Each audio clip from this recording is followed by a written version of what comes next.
ही नहीं प्रभु यीशु मसीह धन्यवाद देते।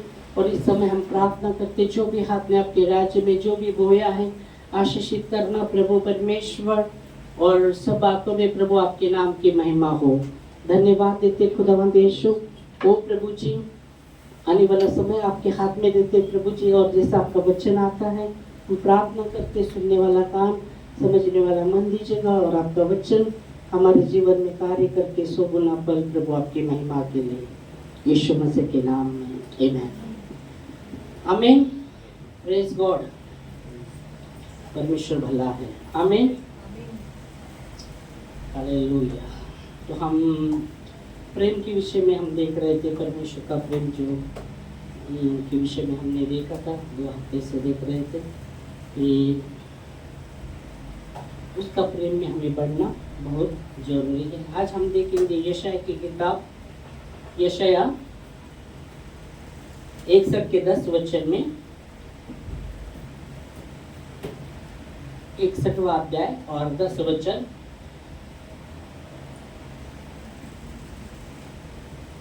यहाँ यशाया लिखने वाला कहता है, यहोवा के कारण मैं अति आनंदित होऊंगा और मेरा प्राण परमेश्वर के कारण मगन रहेगा। हालेलुया। Praise Lord. पहले हेडलाइन में हम देखते तो हम पढ़ेंगे, मैं यहोवा के कारण अति आनंदित होऊंगा। पहली बात यशाया लिखने वाला कहता है कि मैं यहोवा के कारण अति आनंदित होगा, मेरा प्राण परमेश्वर के कारण मगन रहेगा। आमीन। तो दूसरी बात वो कहता है कि मेरा प्राण परमेश्वर के कारण मगन रहेगा। Praise God. मैं यहोवा के कारण अति आनंदित रहूंगा और मेरा प्राण परमेश्वर के कारण मगन रहेगा। आमीन। हालेलुया। तो यहाँ जब यशाया लिखने वाला कहता है कि मैं यहोवा के कारण अति आनंदित रहूंगा, प्रेज गॉड, हालेलुया।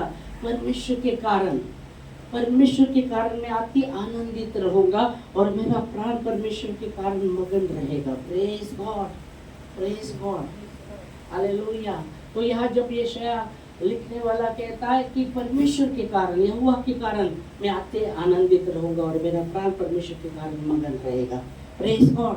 तो पहले ये हेडलाइन में हम जब देखते परमेश्वर के कारण, यहोवा के कारण मैं अति आनंदित रहूंगा और मेरा प्राण परमेश्वर के कारण मगन रहेगा। आमीन।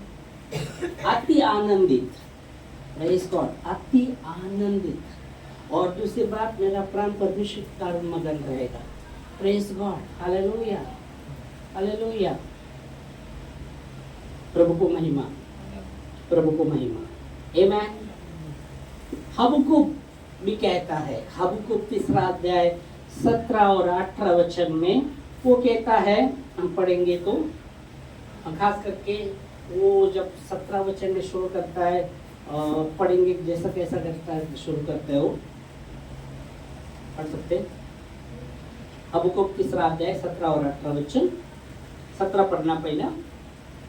क्योंकि चाहे अंजीर के वृक्षों में फूल न लगे, चाहे अंजीर के वृक्ष में क्या ना लगे, फूल ना लगे, अंजीर के वृक्ष में फूल ना लगे, और न दाख लताओं में फल लगे, और ना दाख लताओं में फल लगे, जलपाई के वृक्ष से केवल धोखा पाया जाए, जलपाई के वृक्ष से केवल धोखा पाया जाए, और खेतों में अन्न न उपजे, और खेतों में भी अन्न न उपजे, भेड़शालाओं में भेड़ बकरियां न रहे, भेड़शालाओं में भेड़ बकरियां न रहे, और न थानों में गाय बैल हो, और न थानों में गाय बैल हो, तो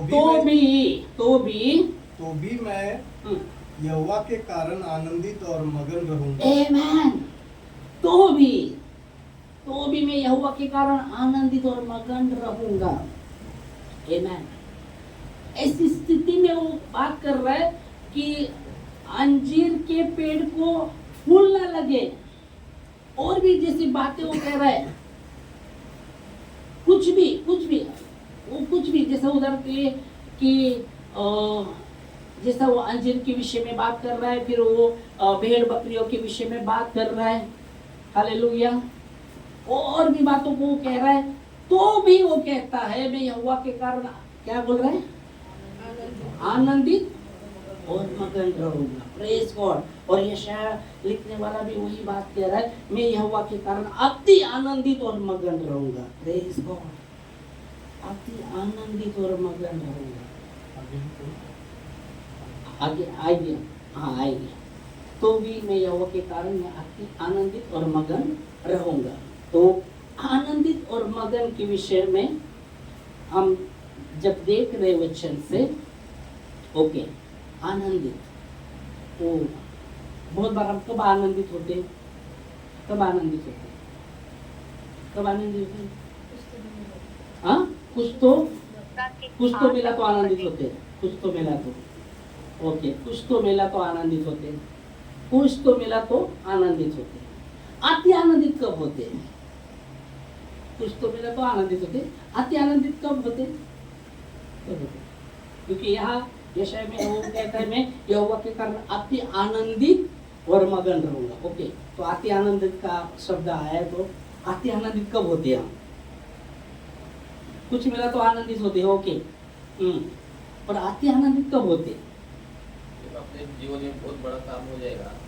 जब हमारे जीवन में हमारी इच्छा के अनुसार बड़ा काम हो जाएगा। हाँ, बहुत बड़ा काम हो जाएगा। ओके, बहुत बड़ा काम हो जाएगा, वो कल्पना भी नहीं कर सकते। वही ना, बड़ा काम मतलब क्या? बहुत बड़ा काम।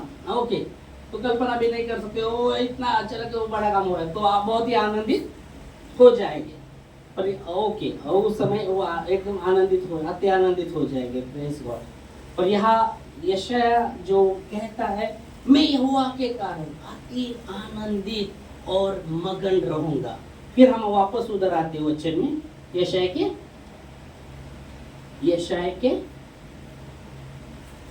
61:10 में, वो वापस इधर भी आएंगे, हबक्कूक में भी। पहला यशायाह के 10 में हम आते, जो मेरा प्राण परमेश्वर के कारण मगन होगा। आगे, क्योंकि उसने मुझे उद्धार के वस्त्र पहनाए। Praise God. क्यों वो कह रहा है? क्योंकि उसने मेरे को उद्धार के वस्त्र पहनाए हैं। Praise God. उसने मुझे उद्धार के वस्त्र पहनाए हैं। उद्धार हमारे कर्मों के द्वारा नहीं हुआ है। कोई प्राणी परमेश्वर के सामने घमंड ना करे। ये आपके और मेरे कर्मों के द्वारा नहीं हुआ, ये परमेश्वर का दान है। ये इफिसियों 2:8 में लिखा गया है, विश्वास के द्वारा अनुग्रह से तुम्हारा उद्धार हुआ है। तुम्हारा और मेरा उद्धार हुआ है, और ये हमारे ओर से नहीं, ये परमेश्वर का दान है। और 9 वचन कहता है कि कोई प्राणी परमेश्वर के सामने घमंड ना करे। ये कर्मों के द्वारा नहीं हुआ, इसलिए कोई प्राणी परमेश्वर। 9 भी पढ़ेंगे, चलो आते। ओके, इफिसियों 2 अध्याय 8 और 9 दोनों भी पढ़ेंगे।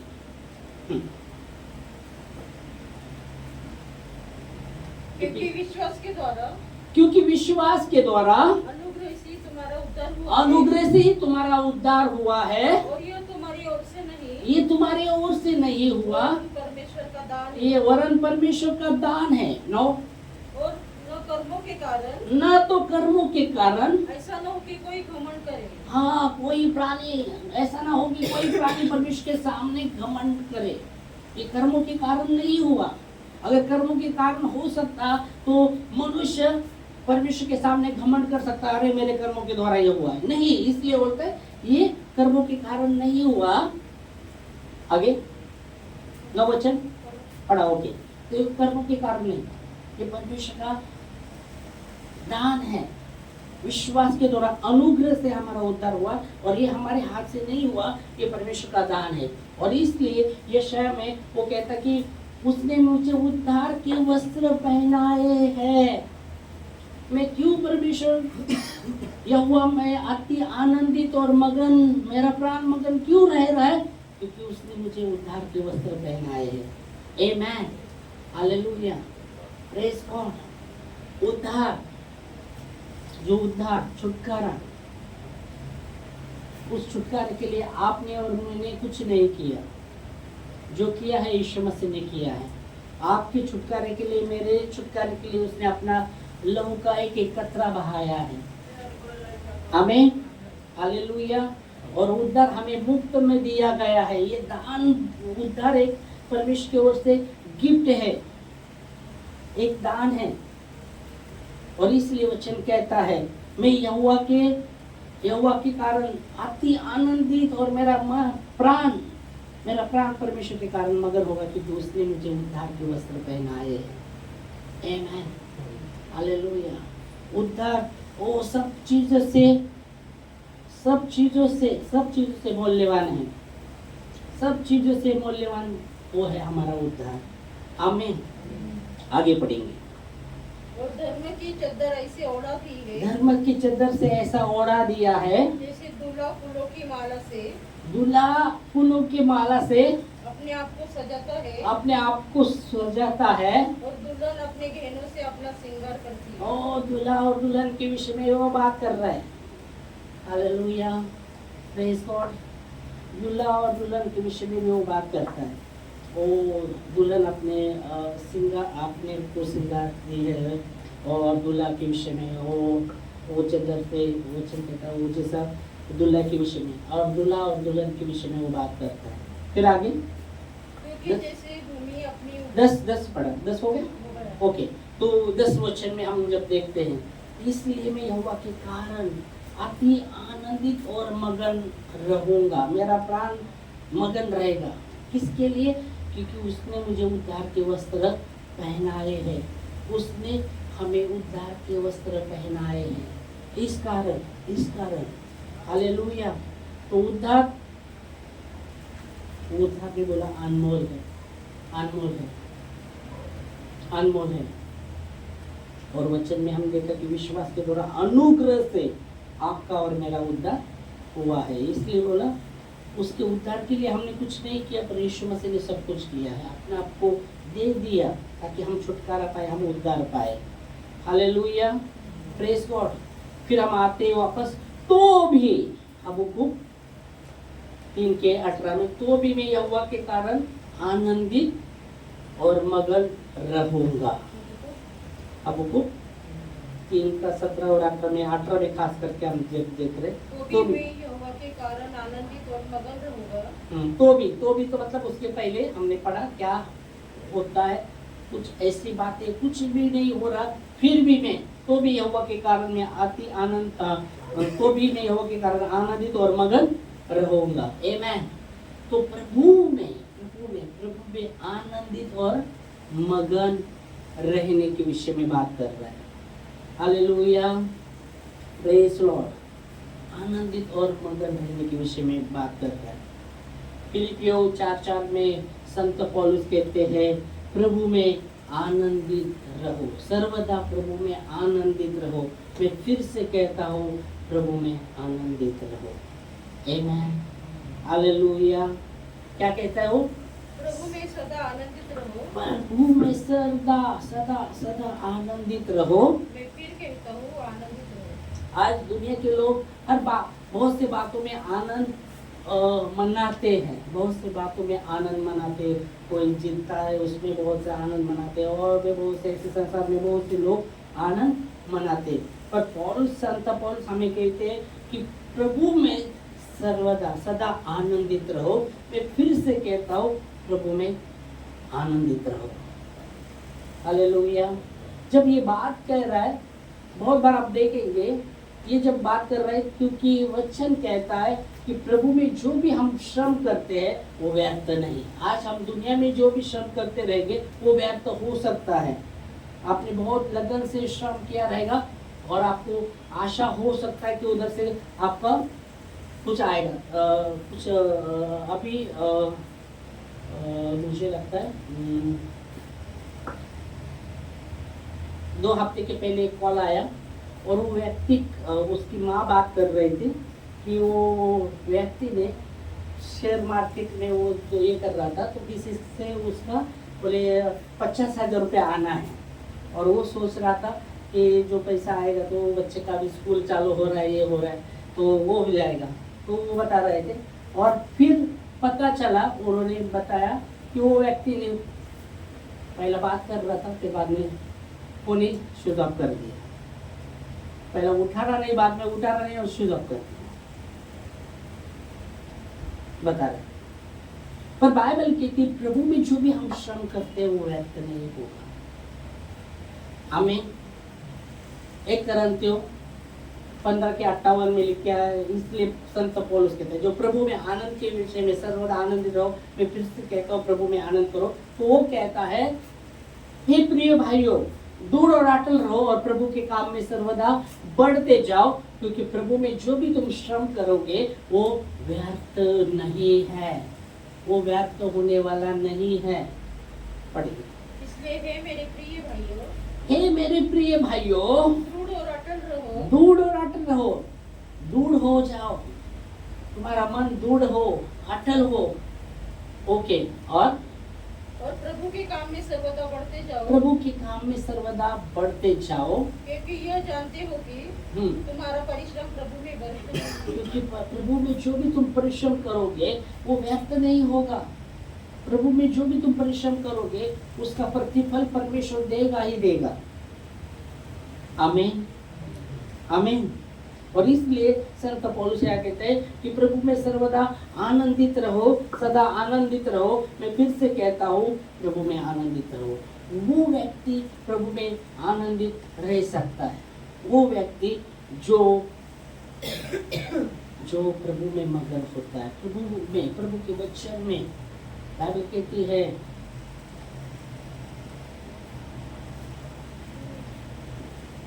सदा आनंदित रहो, निरंतर प्रार्थना करो और सब बातों के लिए धन्यवाद दो। 1 टेसनिस की किताब 5वां अध्याय 16, 17, 18 वचन में वो कहता है सर्वदा आनंदित रहो, प्रार्थना में लगे रहो और धन्यवाद के विषय में वो बात करता है। हम पढ़ेंगे 1 टेसनिस उसका 5वां अध्याय 16, 17 और 18। 5 का 16, 17, 18 क्या लिखा है?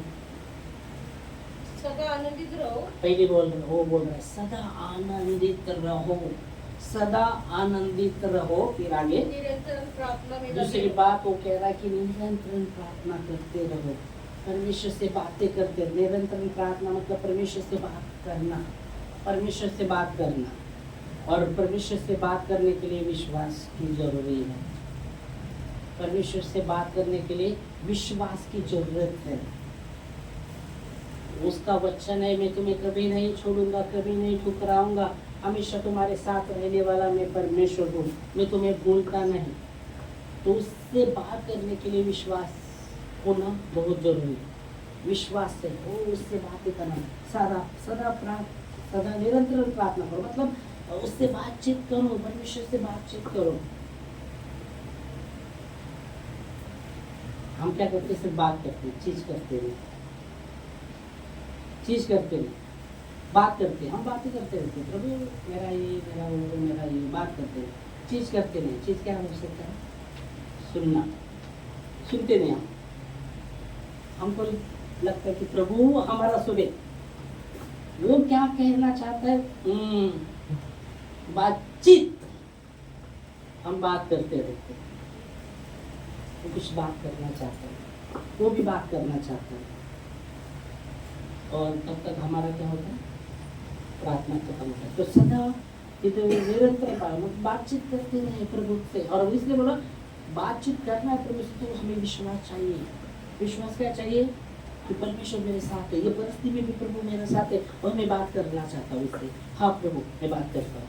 हाँ प्रभु, तू मेरे साथ है। हाँ प्रभु जी, ये पहाड़ हट जाएगा तेरी आत्मा के द्वारा। आपने कहा प्रभु, तेरे आत्मा के द्वारा, तेरे आत्मा के द्वारा सब कुछ संभव है। मैं विश्वास करता हूँ, मैं विश्वास करती हूँ, तेरे आत्मा के द्वारा वो कार्य करेगा। उससे बातचीत करें। हाँ प्रभु, ये समस्या है, ये समस्या है। हाँ प्रभु, प्रार्थना करते। बहुत बार हम क्या करते हैं? हमारी सोच को ना बहुत सीमित कर देते हैं, परमेश्वर को सीमित देखते हैं। हमारी सोच में हमने क्या कर दिया? सीमित कर दिया। परमेश्वर क्या किया? सीमित। परमेश्वर असीमित है। असीमित मतलब उसकी कोई सीमा नहीं, पर हमने क्या किया? सीमित किया। परमेश्वर को सीमित किया, सीमित किया। हमारी सोच में हम सीमित किया, और जैसे हमने सोच में सीमित किया वैसे ही हम जो भी, और उसके कहते हैं जो मैं मन में सोचता हूँ वही सामने आता है। जो मन में सोचता वही मेरे सामने आता है, क्योंकि हमने वो सीमित कर दिया। एक व्यक्ति उदाहरण के लिए वो पैरालाइज था, और क्या हुआ था मालूम है क्या? उसको है ना पूरी तरह से वो पैरालाइज था, उसका हाथ पाँव काम नहीं कर रहा था। उदाहरण बता रहा, बाइबल में लिखा नहीं गया है, बाइबल में और भी पैरालाइज के बारे में बात किया है। मुझे तो बोलेंगे पास्टर ये किधर से लाया तुमने, उदाहरण बता रहा हूँ। ओके, तो उसका हाथ पाँव काम नहीं कर रहा था, और उसको क्या किया था, एक खोखे में ना उसको ये कर दिया था, पूरा उसको ढक दिया था खोखे से। इसका काम हाथ पाँव काम कर रहे हैं, और वैसा वो वही खोखे में वो रहता था, और बहुत समय से वही खोखे में ही वो दिन रात वो खोखे में रहता था, क्योंकि उसका हाथ पाँव काम नहीं कर रहा था। और फिर वो सोचते वैसा ही उसने अपना लाइफ स्टाइल बना दिया अपना, अरे हाँ ये इसमें अपने को ये कर दिया।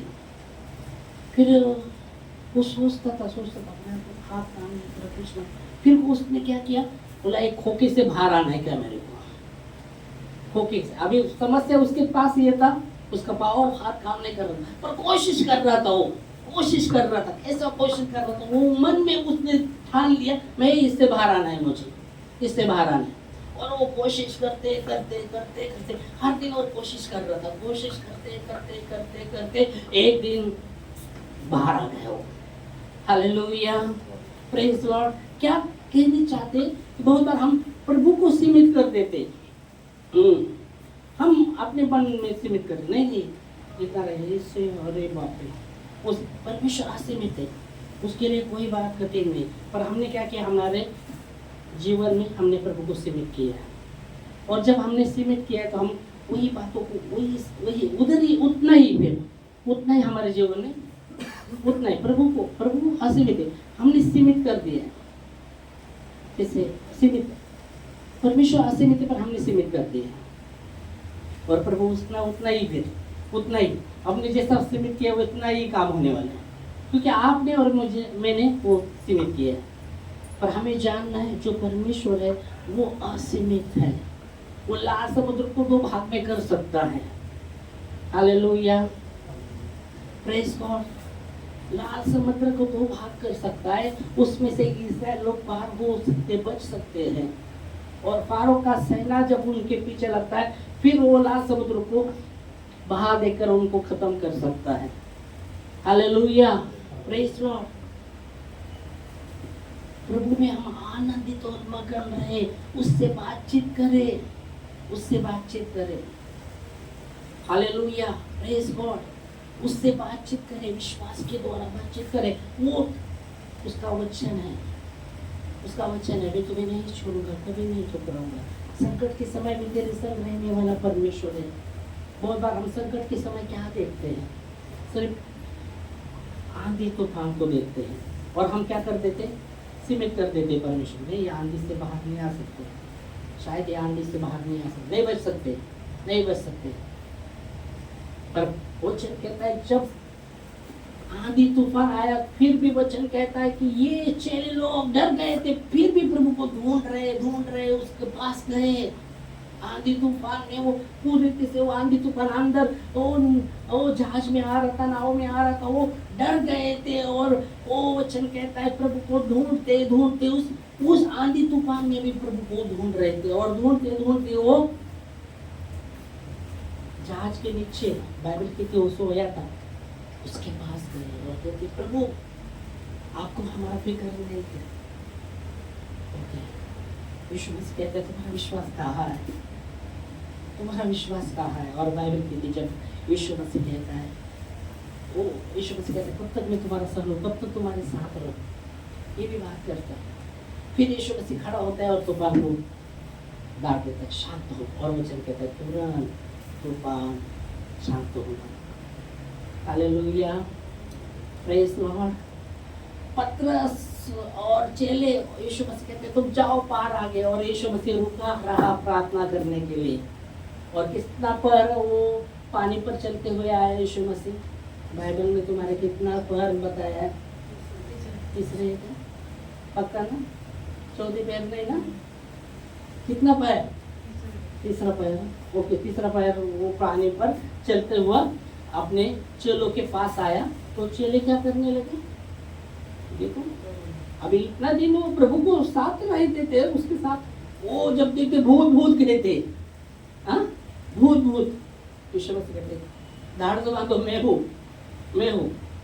तो आप है, मतलब मुझे हाथ नहीं दे, मुझे हाथ नहीं दे तेरे पास आने के।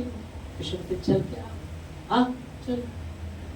वो नाव से उतरता है, वो भी पानी पर चल रहा है, वो भी प्रभु को देख रहा है, पानी पर चल रहा है। कितना तो समय वो चला पानी पर। तो बाइबल में लिखा है क्या? तुम्हारे बाइबल में क्या लिखा? पानी में चलते चलते क्या हुआ? हाँ, क्या हुआ? हाँ, गिर गया। कैसे डूब गया? उसका नजर तूफान और आंधी पर चला ना। आंधी आंधी तूफान चल रहा था ना वहाँ, था नहीं? आंधी तूफान था, हाँ, पानी पर नहीं था। पानी को देखा, आंधी तूफान नहीं था, पानी को देखा और वो डर गया, है ना, वो डर गया। पढ़ो आप, वचन में लिखा है कैसा?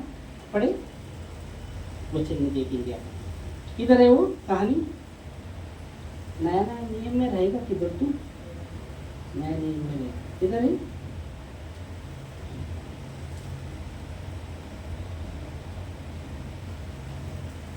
यीशु पानी पर चलते हुए जब आ रहा था,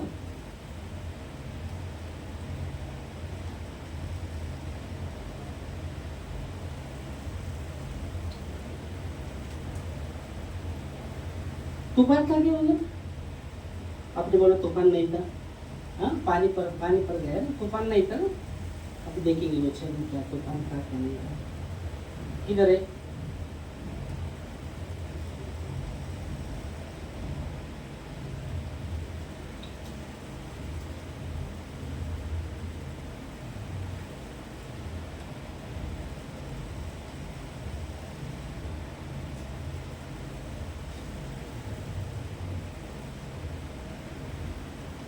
मिला?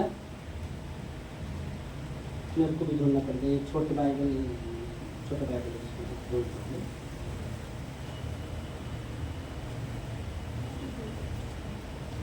किधर है स्टोरी? बाइबल में है।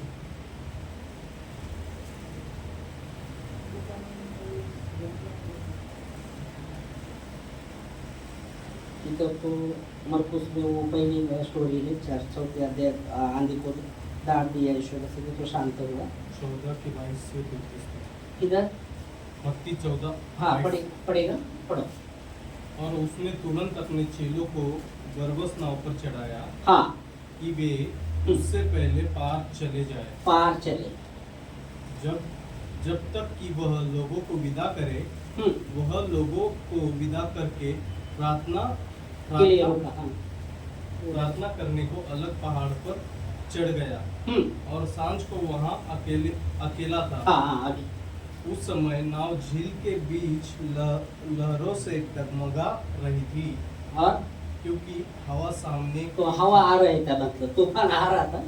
ओके, शांत नहीं था, तूफान आ रहा था, हवा आ रहा था, तो तूफान आ रहा था और लहरा रहे थे, और सामने से तूफान था, इसलिए वो पार नहीं हो रहे थे आगे। हाँ, और वह रात के चौथे पहर, कितना? तीसरे पहर पर बोला, तीसरे पहर। तुम्हारे बाइबल में तो मेरे बाइबल में बोलो चौथे पहर है क्या तीसरे पहर है? तो चौथे पहर है। ओके, चौथे पहर, रात को चौथे पहर, तीसरे पहर नहीं, चौथे पहर पानी में चलता हुआ है। ओके, तो वो स्टोरी समझ में आया आप हमको। तो वहाँ हवा चल रही थी। ओके, हवा चल रही थी, हवा रुकी थी नहीं थी, चल रही थी। और वचन कहता है जब वो डूबने लगा, कौन डूबने लगा? पतरस। जब उसका नजर वो हवा के ओर और पानी के ओर गया, वो डूबने लगा, और फिर वो कहता है प्रभु मुझे बचा, प्रभु मुझे बचा। और बाइबल कहती है प्रभु उसको हाथ बढ़ाकर बचाता है। और वचन कहता है जब तक वो नाव में नहीं गया, वो तूफान नहीं रुका था। आगे है ना वैसा, जब वो नाव में चढ़ गया तब तूफान रुक गया, वो हवा रुक गई। पढ़ो, जब वे नाव पर चढ़ गए, हाँ, तो हवा थम गई। तब हवा थम गई। मतलब जब तक वो नाव में नहीं चढ़ा तब तक हवा आ रहे थे, जब वो डूब रहा था फिर भी हवा आ रही थी, यीशु मसीह ने उसको बचाया। जब वो नाव में चढ़ गया तब हवा रुक गई, वो तूफान तब रुक गया। Hallelujah, praise God. तब तूफान रुक गया। खास करके परमेश्वर से बातचीत करे, उससे बातचीत करे। वो कहता है संकट के समय भी मैं तेरे संग रहूंगा, उसने बोला। उससे बातचीत करे, प्रार्थना करे, ओ आनंदित रहे, प्रार्थना करे। और फिर वापस एक वचन लेंगे वो, चलो 18 1 थिस्सलुनीस की किताब 5:18 में